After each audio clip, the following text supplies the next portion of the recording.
A gente, quando começou a posicionar a empresa nessa linha de gestão de despesas corporativas e cartão, lá fora a gente tinha alguns grandes benchmarks. A Contu na França, a própria Brex. A Ramp. A Ramp na época nem era um benchmark no início. Verdade. A Ramp começou em 2020. E aí isso foi timeline aqui. A gente, final de 20, começou a entender esse movimento. 21 a gente começou a fazer um reposicionamento da empresa. Foi quando a gente lançou esse logo. O logo até tem uns cartões, né? Daí a gente falou, vamos lançar. Aí a gente foi lançar isso por volta de junho, né? Só que isso foi um trabalho que a gente começou a entender em novembro de 2020. E a gente lançou em junho de 21. Em março de 21, a Ramp se lançou no mercado como uma solução de gestão corporativa e cartões corporativos e não sei o quê. E depois a Brex, que começou só como um cartão corporativo, também entrou nessa tese de expense management, né? E aí, logo em seguida, veio a gente. Daí falaram, pô, vocês estão copiando eles lá fora e tal. Eu falo, não. A gente percebeu isso no final de 2020. E a gente começou o trabalho para lançar agora. E provavelmente eles também entenderam isso lá. E a Contu na França, que foi o primeiro benchmark nosso, que era uma conta digital para freelancer, mesma coisa, né? Depois. Então a gente começou a ver que parece assim, meio que todo mundo foi entendendo essa dor e foi entendendo esse caminho, né? E é um modelo muito interessante, porque a gente cresce junto com o cliente, né? A gente ajuda o cliente a crescer. A gente É só escolher o cliente certo, né? Se o cliente cresce, vocês crescem junto dele, né? Exatamente. E entrando nessa linha de gestão de despesas, né? A gente, quando estava se posicionando como um serviço bancário, a gente estava numa ideia de produto muito simplista, de, cria um cartão virtual, cria um cartão físico, faça um Pix, faça um pagamento de contas. E aí, percebendo essa necessidade de gestão de despesa, a gente foi começar a entregar jornada. Então, o que o cliente precisa fazer? Ele precisa pagar um serviço de anúncio, ele precisa pagar uma infraestrutura na AWS. E aí a gente começa a entender a jornada e fala, então, peraí, ele precisa classificar uma transação. Quer classificar sua transação agora? Precisa anexar um recibo. Então, a necessidade de gestão de despesas vai mudando até como a gente entrega produtos. Se acessar o Internet Bank, por exemplo, de um bancão do Bradesco da vida, você vai ver, são serviços, né? Você não tem uma experiência, não tem uma jornada. E mudar esse mindset dentro da área de produto foi um desafio. Que a gente teve que mudar a maneira que a gente entregava valor, entregava produto, pensando em jornada e não pensando numa feature, numa funcionalidade simplista. Ao mesmo tempo, caminha muito na direção de construir, de fato, um software, né? Exatamente. Que antes era só um business transacional. E aí, software é a experiência, a jornada, teste. E mudar essa mentalidade de banking para software, para uma camada mesmo de entregar valor através de um serviço de gestão de despesas. Nesse segundo round, que a gente já queimou um pouco a pauta, né? A gente faz bastante isso, Dantas, não sei se você já percebeu. Que a gente fala mais do produto, do time. Acho que já deu para ter uma ideia, né? Porque normalmente no primeiro round a gente conversa de onde os empreendedores tiveram a ideia, mas vocês já estiveram aqui em uma temporada lá em 2020.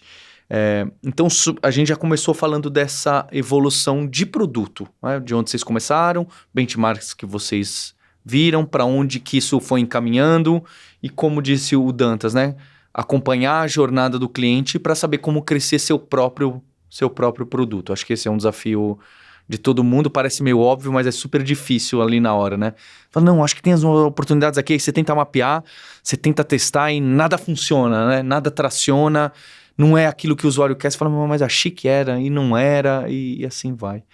Acho que já vai aparecendo esses desafios de produto, essa evolução, conta simples. E eu queria saber, então, um pouco mais dos desafios de time, não é isso, Dantas? Porque acho que a gente passou por isso também. A gente passa por isso ainda, né, Paulo? De vários estágios, né? E como é que vocês se prepararam, assim, Porque tem uma questão aí muito forte também de autoridade, né? Vocês estão lidando com o dinheiro das pessoas, né? Como é que prepara o time para isso? Vocês tiveram que dar uma seniorizada no time? Sim, é uma excelente pergunta. Acho que o primeiro passo da gente entender a construção do time foi passar por entender a construção nossa como empreendedor e também como executivo, né? Então, a empresa começa a ter uma certa estrutura, uma certa governança, tem uma cadeia de reporte para investidor, tem que descer. Então, a gente fez alguns trabalhos de counseling, coaching, com profissionais diferentes desde o final de 2020, né? E isso foi uma coisa que a gente colocou como premissa. Falou assim, esse negócio vai crescer, está crescendo, e tem uma barreira que pode impedir o crescimento desse negócio. Não é capital, a gente captou, não é mercado, o mercado é grande, não é demanda, a demanda existe, é a gente como liderança do negócio não conseguir fazer com que abra espaço para o negócio crescer. Então a primeira coisa foi a gente fez isso. E depois foi entender muito que você não sabe o que a gente não sabe, né? Então Que perfil que a gente tem que trazer? Qual que é o profissional? Mas o que ele vai fazer? O que é o job description? E no final foi uma conversa muito forte de profissionais que faziam isso em outros lugares, entender qual é o perfil que a gente precisava trazer. Erramos em alguns casos e faz parte, eu acho que não vai ter nenhum empreendedor que fala assim, acertei em todas as contratações, se tem alguém me apresenta que eu quero entender, mas no final é muito entender assim, a gente precisa entender como aquela pessoa pensa na construção de produto, como aquela pessoa pensa em canal de aquisição, como aquela pessoa... E no processo de trazer essas pessoas, a gente começa a falar, olha esse ângulo que eu não entendi, olha... Então é quase que um aprendizado junto com as pessoas que a gente está trazendo, né? Então a primeira coisa que a gente fez foi, no começo, empresa pequena, quando a gente estava aqui eram 20 pessoas, mas assim, eram 8 estagiários, né? Então era um negócio... E o resto era tecnologia. Uma galera bem jovem, né? Bem jovem, né? Então a gente começou a perceber que começou a ter um distanciamento da alta liderança, né? Time fundador e algumas poucas pessoas que a gente já tinha contratado para algumas posições chaves, por exemplo, você falou lidar com o dinheiro das pessoas. A primeira pessoa chave que a gente trouxe, mais sênior, foi o gerente de risco e prevenção à fraude, né? Essa foi a primeira pessoa mais sênior, que na época eu tava até assim, mas será que tem espaço para essa pessoa aqui dentro? Tinha 15 anos de carreira, HSBC, CSU e outras grandes empresas. Eu falei, será que tem espaço ou não? E a gente trouxe... Ele chegou de gravata no primeiro dia de trabalho, não é? Ele já era mais descolado. Ele já era mais descolado. E assim, eu tava preocupado, que eu falei assim, vai ser a primeira pessoa mais sênior que a gente vai trazer, vindo de uma bagagem que é diferente de startup. Cara, Corp. Cara, foi uma das melhores contratações que a gente fez. Eu falo até hoje pra ele, cara, assim, a cultura que você trouxe pro negócio, você já era a cultura do negócio e a própria pessoa acaba se descobrindo, né? Porque às vezes ela não consegue exercer tanto. Não consegue exercer tanto em outros lugares. E aí dentro de um espaço como esse, enfim, começa a ter um espaço de crescimento. Então, a hora que eu entendi isso, eu falei, tem mais espaço. Daí trouxemos gente de legal, compliance. A gente trouxe uma pessoa que começou como Chief of Staff, hoje é a nossa COO, para criar toda uma parte de governança, desdobramento de OKR, estrutura, acompanhamento de meta, ritual. Então a gente começou a ver e a empresa é muito curioso, porque daí ela vai, é um ciclo virtuoso que ela vai girando, né? E você vai entrando nessa roda junto. Você no começo você tem que fazer muito esforço, você tem que empurrar muita coisa.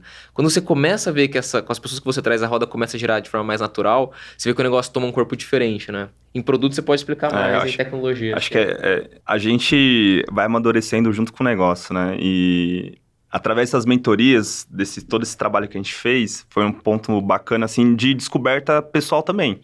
A gente tem as conversas, né, que a gente fala pro público, mas eu acho que é legal trazer aqui os assuntos de bastidores. E quando eu comecei a perceber que eu estava liderando 110 pessoas entre tecnologia e produto, falei, peraí.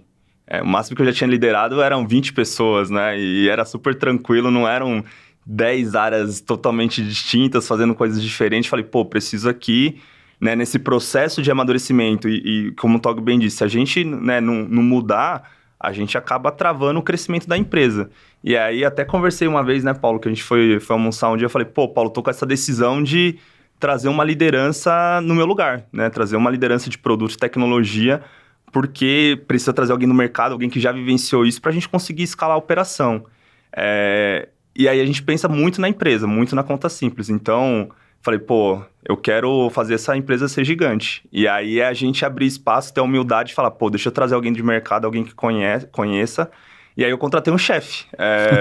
Ano passado foi o Stênio, uma pessoa incrível, e a gente, nesse amadurecimento de trazer pessoas sênior de tecnologia e produto para que a gente consiga aprender, evoluir e fazer a empresa crescer junto, né? Então, a gente acaba trazendo essas lideranças sêniores que ajudam a gente a alavancar ainda mais a operação. Só ano passado a gente trouxe 3 C-Levels, né? O Stênio foi um, a gente trouxe uma pessoa para a parte de funil, aquisição, vindo de uma empresa grande, vindo da RAP, e trouxemos uma CFO, né? E tiveram dias no começo desse ano que as coisas estavam um pouco mais calmas, que eu olhava a minha agenda, eu tinha 2 reuniões, não tinha... E tudo tava acontecendo. Nossa, que sonho. Você já tá nessa fase? Não, calma. Mas calma. Foi um relapso. Foram alguns poucos dias, né? Que as coisas estavam começando. Mas eu comecei a olhar aquela sensação de ver as coisas acontecendo, sem depender de você colocar a mão na massa. Assim, fazer... a engrenagem tá rodando, sabe? Começar a ver a engrenagem rodando, né? Você tá lá ajudando, mas aquilo, se eu estiver distante, o que acontece? A empresa começa a funcionar. Essa é uma sensação de, a empresa já tá se tornando uma empresa de fato orgânica, né? Isso é incrível.